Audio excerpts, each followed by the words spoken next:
Hi, everyone. So, one of the things that's creating a few ripples in the geek culture pond is the cancellation of Star Trek Starfleet Academy. After the next season's already been ordered, but after the next season, no more Starfleet Academy.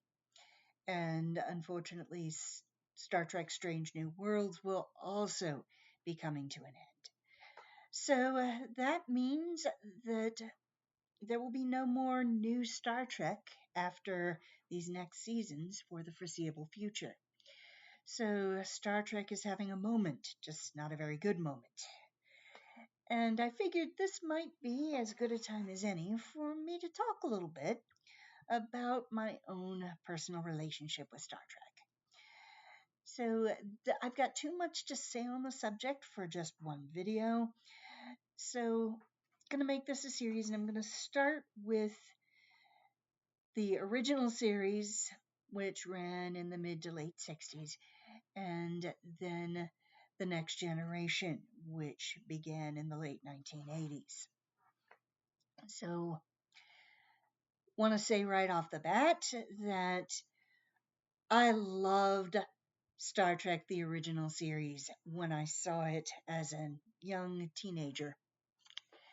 Back in the day, back in the 80s when it was run on syndication. My parents were fans, so I watched it at their knee, you might say. And I just found it wonderfully fascinating. I loved all the weird worlds. I loved the conflicts, the interpersonal conflicts, the characters, the sense of adventure, the sense of fun, because original Star Trek was fun, a lot of fun. Some episodes were much, much better than others, and there are some episodes that were EPU.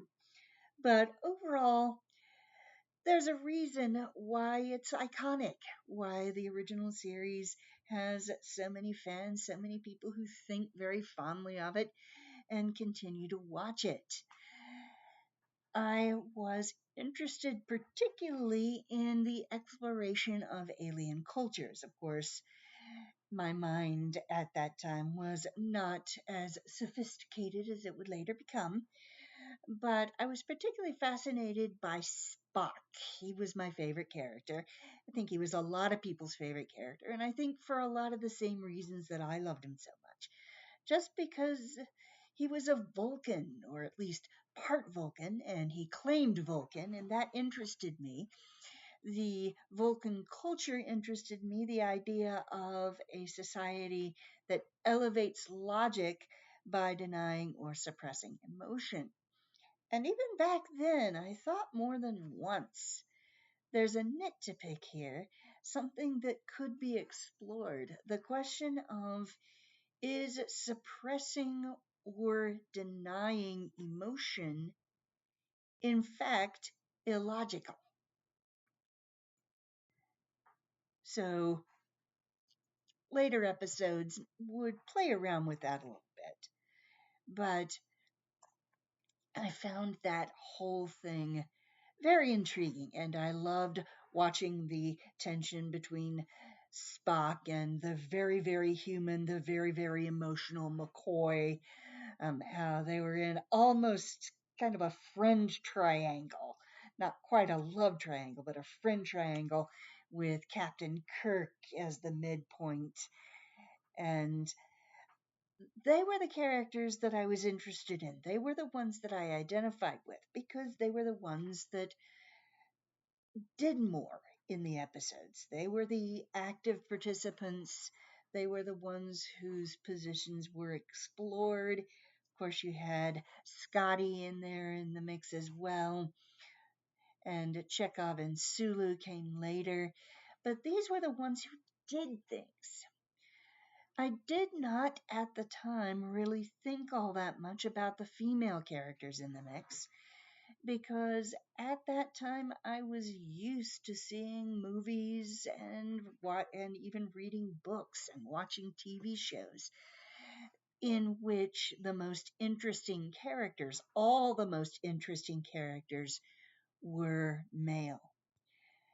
That was just something I was used to. And it bothered me that none of the characters I really liked the most ever seemed to be female. But I would do occasional weird gender flips of the character in my head, of my own imagination, and didn't really expect more of the show. Even now, when I think about Star Trek the original series, I do have to consider that in some ways that show was quite progressive for simply having women in the cast at all, for simply having women aboard the Enterprise. The idea that women could travel in space, and that while they couldn't necessarily have the same kind of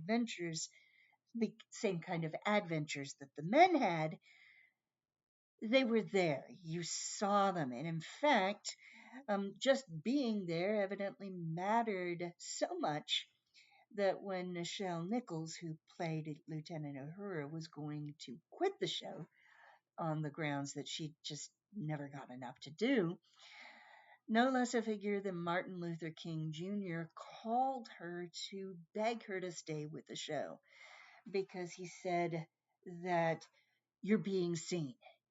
And that matters. It matters that when people are turning on their televisions, they are seeing you at your computer station, on the bridge, on the command deck. So, for that time, this was extremely progressive, and I have to appreciate it on those grounds.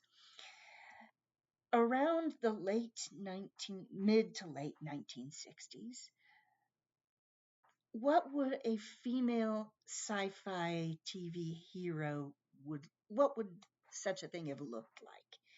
How would the writers of the show have known or thought about what such a thing looked like? You did have the occasional episode where you did see female characters doing things, in a little bit more of an active role, but they didn't really have a lot of templates to work with. There wasn't a lot of ground already plowed. So I can't really hold it too much against them for not giving their female characters more heroic roles. That just wasn't really done at the time in any kind of noticeable or widespread way. Now, there are certain episodes that I will not watch because those particular episodes I find extremely sexist. I will not watch Turnabout Intruder. I will not watch the episode Wolf in the Fold, where you had um, a mass murderer of women. People think that Scotty's the killer, but women are being murdered by a serial killer, and yet in this episode, the only characters who count for anything are men. So there are certain episodes I will avoid, but there are a lot of them that I will sit down and watch and just happily indulge in a little nostalgia and a little bit of that sense of fun that I got from that original series. So I've been a Trekkie. I was a Star Trek fan even back in my teenage years. And then fast forward to the late 1980s and Star Trek The Next Generation. Now, this show I have an actual harder time with than I do the original series because now there are things I love about Next Generation. There are good reasons to love the Next Generation. First of all, Captain Picard, played by Shakespearean actor Patrick Stewart. This wonderfully distinguished man. I loved that Franco Brit from day one. He was my favorite. Riker tried my patience a little bit, just sort of a Kirk type womanizer. At that time, they felt like they had to have that kind of character in the mix if they were going to do a Trek series.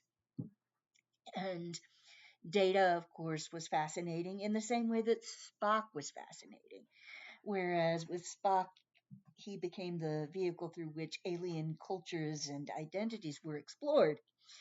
You had Data becoming a conduit for the exploration of new technologies. Then you had the holodeck. I want a holodeck of my own. I still want one.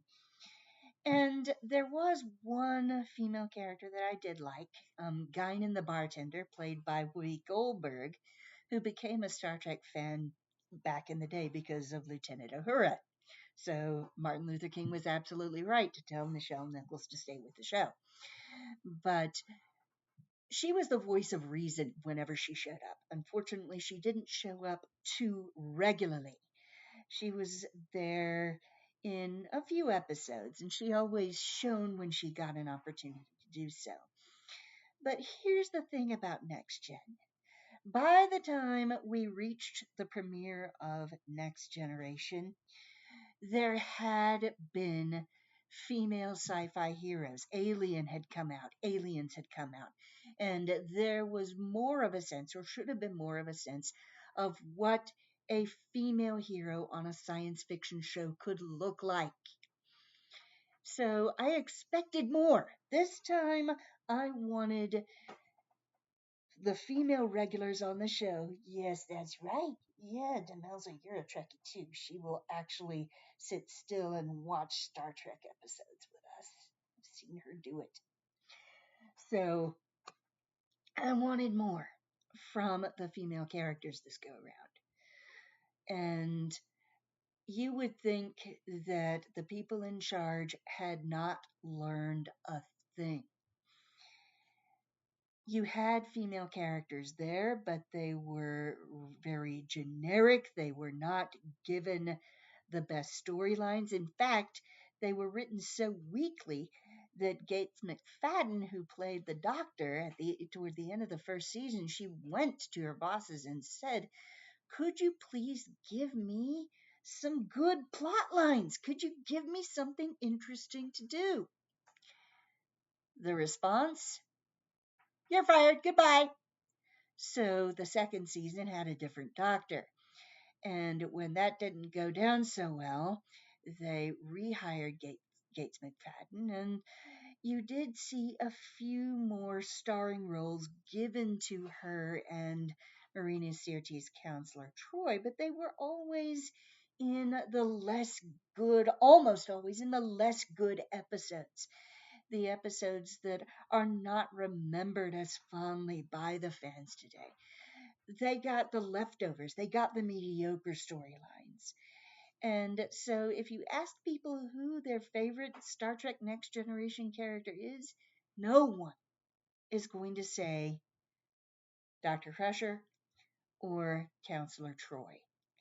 Now, the issue of Tasha Yar is she was originally going to be the security chief, she was going to be the muscle. And they couldn't figure out how to use her. They couldn't figure out how to deploy her, so they wrote her off the show. Brought her back for one episode just in time to kill her off. And this show did not let its women be heroes. You didn't even really get all that many good female guest characters. You got one or two.